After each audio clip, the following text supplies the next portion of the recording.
So a major problem here is how to get the material out of the atmosphere into a form that can be used by the plants. Some of the decay processes return nitrogen directly back into the atmosphere, so that it essentially loses nitrogen out of the pool in the biota, and we still haven't gotten anywhere towards solving the problem.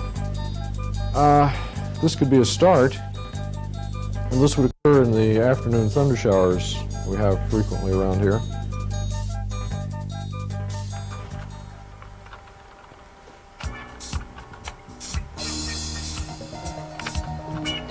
Hello, I'm John Mullins. I teach ecology here at Florida Community College in Jacksonville. It's an introductory course. The students are traditionally sophomores, and they have had some coursework before I see them. Of course, in science, we have relied on a variety of techniques for collecting data, probably one of the oldest being direct visual observation, and use of instruments like the microscope here.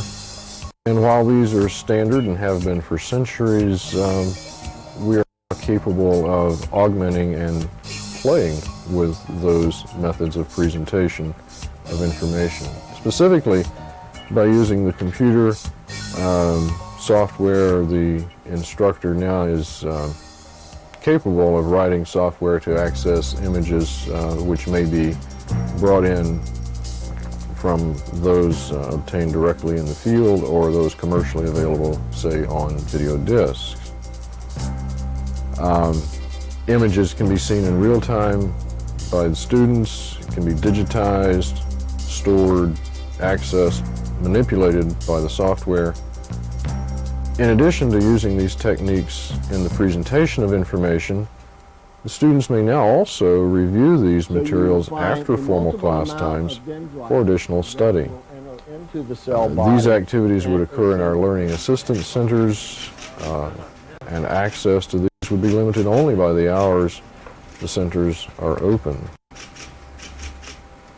Early attempts by myself to integrate technology into the teaching act have included the use of spreadsheets in the classroom, obviously for storing and manipulation of data calculations, as well as production of graphical representations from that data.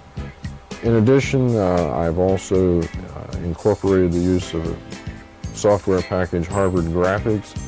I often use this for the production of lists as well as graphical representations of points to be made. On our North Campus, we have just completed what we should be calling a prototype high-tech classroom. This is our first attempt. Actually, we were still pulling wire and nailing down things as of Saturday and Sunday. The scenes you're seeing were taken on Monday. The room will be used by professors of science, humanities, and others.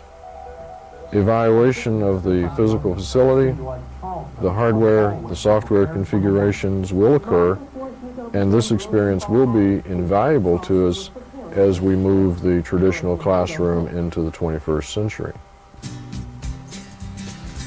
In viewing the console, you can see some of the equipment that's available. Of course, the computer, the video disc player, VCR, CD-ROM, online TV access, and in addition to these, we will also have available more traditional formats, slides, films, etc. This then becomes a multimedia presentation platform, and we have developed through a piece of software called Quest a mini lesson here. Map is obvious. The information box contains text which scrolls in. The buttons at the bottom will allow us then to access stills and or motion from video disc.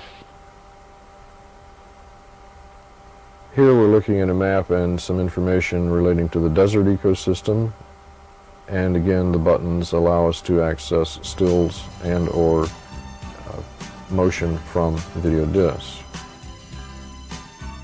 In summary, I'd like to emphasize a couple of points. One, that the facility you've seen on tape here from our North Campus is a prototype, and as such we are going to be using it as a learning experience ourselves and developing other similar facilities on our other campuses as we move into the 21st century.